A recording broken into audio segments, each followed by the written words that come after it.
Just ahead, some local kids have decided they'd rather do their reading, writing, and arithmetic online.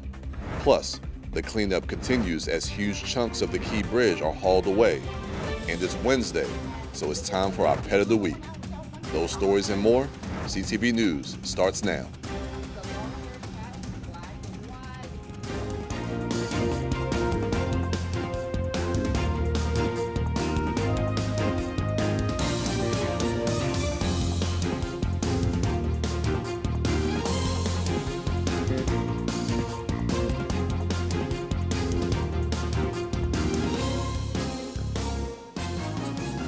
Good evening, I'm Patricia Vallone with a CTV News update. In the last 3 weeks, 16 homes in Bowie have been destroyed by fires, and now the city is rallying around those families as they try to restart their lives. On March 26, a 2-alarm fire destroyed 14 homes at the Woodland Bowie condominiums. On April 8th, the house in the Pointer Ridge area also caught fire, sending a child to the hospital. And yesterday afternoon, another dwelling went up in flames. The city is asking the community to help those out in need by donating gift cards to various stores and restaurants. Accepting any type of gift cards, Amazon, Walmart, Target, Visa. We do want physical gift cards, not electronic. So if people want to bring those in, we do appreciate them bringing in physical gift cards. Most of these people are just left out with the clothes on their backs. So people need clothes, people need food, people need like their children involved. So they need uniforms and things for, school supplies, etc. So those are the types of things that are needed. I mean, basic stuff, toothbrush, toothpaste, towels. When you leave your house with nothing, you have nothing. So you basically need everything. And the drive runs until April 22nd. Gift cards can be dropped off between 8:30 a.m. and 4:30 p.m. at Bowie City Hall. For more information, you can visit cityofbowie.org. Well, Temple Hills is home to a unique public school in Prince George's. As Byron Scott reports, it's the county's only all-online school. So we are an virtual learning environment for all students within Prince George's County. On most days, the hallways at PGCPS Online look like this, empty. So this is our 3rd year. Dr. Kristen Block is the campus coordinator or principal at PGCPS Online, which is the county's online school. Started in 2021, it serves 231 7th through 12th graders from all over Prince George's. All classes are virtual. We service the entire school district for students who love online learning. And then we also have students who are with us because they have a medical need and they're not able to attend in-person learning, or they're dealing with anxiety. And so we service any student who really needs to be in the virtual environment. It works really good for some students who sometimes are distracted, or if they have special needs, they can just focus, they can be online. But most importantly, they're working from the comfort of their own homes. One day a month on a Wednesday, the school hosts an in-person day. So on Wednesdays, our entire schedule is dedicated to really supporting, tutoring, one-on-one interventions with students. So they raise funds. During the pandemic, many students who took part in online learning did not fare well. But Dr. Bullock says her students are thriving, in large part because they choose to be here. There is an application process. Because we're a specialty program, apply for our school, and then are selected based on their grades, based on their attendance. They also have to have just independent learning skills. So there's a profile that we really use to look at students who are going to be successful with us. Typical school day. Get about 8:30 to get ready for classes at 9. And because I'm a senior, I'm done at 11:40. So that means that I work on my other assignments. I like the opportunities that we have, and the teachers, they're always there to help you, and the school always gives you an opportunity to catch up with your work and opportunities to help you with your work. Students still take part in school activities like clubs and sports.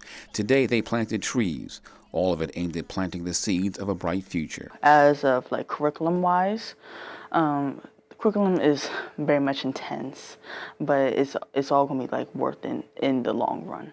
In Temple Hills, Byron Scott, CTV News. And students interested in attending classes online can apply at pgcps.org. Well, the largest section of the Key Bridge wreckage to date was removed from the Patapsco River. The huge piece weighed roughly 450 tons. That's the size of 2 Statues of Liberty. The workers had never hoisted a piece so large before. Hundreds of engineers, workers, and divers are working nonstop to open up one of the nation's largest ports. Salvage experts compare the disaster recovery to the cleanup that followed the Deepwater Horizon oil spill in the Gulf of Mexico or Hurricane Katrina in New Orleans. A Maryland state trooper has been denied a summary judgment for using excessive force on a teenager. In a 2-to-1 published opinion, the U.S. Court of Appeals for the Fourth Circuit ruled yesterday the 15-year-old Cameron Lewis did not pose a threat to Trooper Kevin Caraballo. In July of 2018, Caraballo was arrested for the use of excessive force on Lewis, including elbow strikes to his shoulder, knee, and head. The court also denied Caraballo's claims for qualified and statutory immunity. African Americans make up 1/3 of Maryland's population, but they account for more than 72% of the state's prison population, according to a study by Capital News Service. The CNS analysis also found that following a drop in Maryland's prison population during the pandemic, jail cells are again filling up. In October, the Maryland Attorney General's office and the public defender announced a new partnership to reduce mass incarceration of Black people across the state. And you are watching CTV News. I'm Patricia Vallone. After the break, in the midst of Earth Month, local leaders come together to protect the region's trees. I'll have the details on that after the break.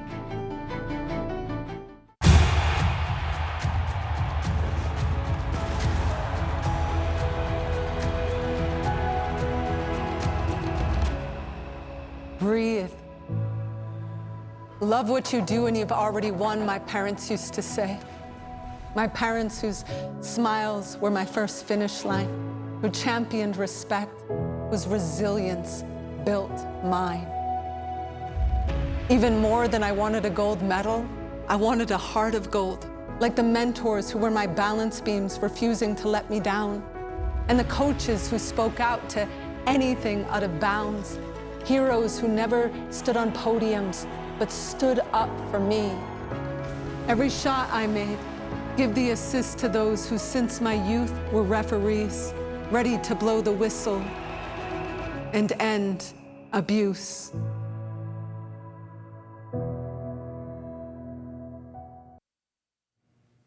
Welcome back. Well, Washington Metro leaders joined together to adopt new goals to protect the region's trees. The Council of Governments has announced its new goal is to maintain 50% of the area's tree canopy. Officials say that creating this target will help reduce greenhouse gas emissions 50% by 2030. Due to development in the Washington Metro region, about 4,300 acres of tree canopy are cut down each year. Maryland lawmakers are one step closer to removing a Muslim activist from a hate crime panel. House Bill 763 will end the current membership of the Hate Crime Commission by June 1st of this year. The measure comes at a time when several Jewish lawmakers wanted to oust Zainab Chowdhury from the commission over her controversial social media post. Dr. Chowdhury works for the Council on American Islamic Relations, or CARE. The new commission, which will be appointed by Attorney General Anthony Brown, will have to select new members, and the bill is now awaiting the governor's signature. The health department is seeking the public's help identifying those who may have been exposed to a rabid raccoon in the county. The raccoon was recently found in the 5200 block of Iroquois Street in College Park. Rabies is transmitted through saliva of an affected animal, usually through a bite or a scratch. If you know anyone or any animal that may have had contact with this raccoon in the area between March 27th and April 11th, please contact the health department immediately. That number is 301-583-3750. And up next, Simon Buggs has a full look at sports around the county. Don't go away. Hey everyone, and coming up in sports, a local basketball player gets recognized for the great season he had this past year. Stay right there, you're going to want to see this. I debate all day. It's what I do. But there are some things that are undebatable, like your mental health, my own mental health. I was in a dark place when my brother passed away in a car accident. I've never been more devastated than the day I lost my mom. I was depressed, miserable, in ways I never imagined. I reached out, and my sisters came, my pastor, my therapist. They helped me get through it. I found that the more I spoke up, the healthier my mind became. The chaos that was in me began to subside. I was more focused, clear. When you love your mind, you can go so much further. That's not up for debate. Find mental health resources at loveyourmindtoday.org.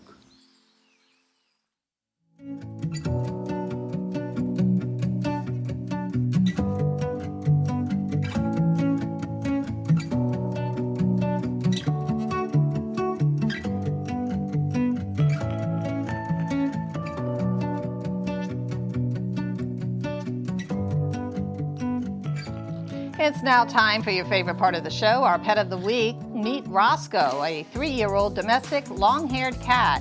He has been at the shelter for a few weeks, and animal management says Roscoe is very sweet. He's a sweet baby. He's a little nervous, camera shy. Hi, come and adopt me. I need a loving home. Right, Roscoe? Oh, he's a sweet baby. He's a sweet baby. If you're a cat lover, please come and get Roscoe. Like to adopt Roscoe or any of his furry friends, you can call Animal Management at 301-780-7200.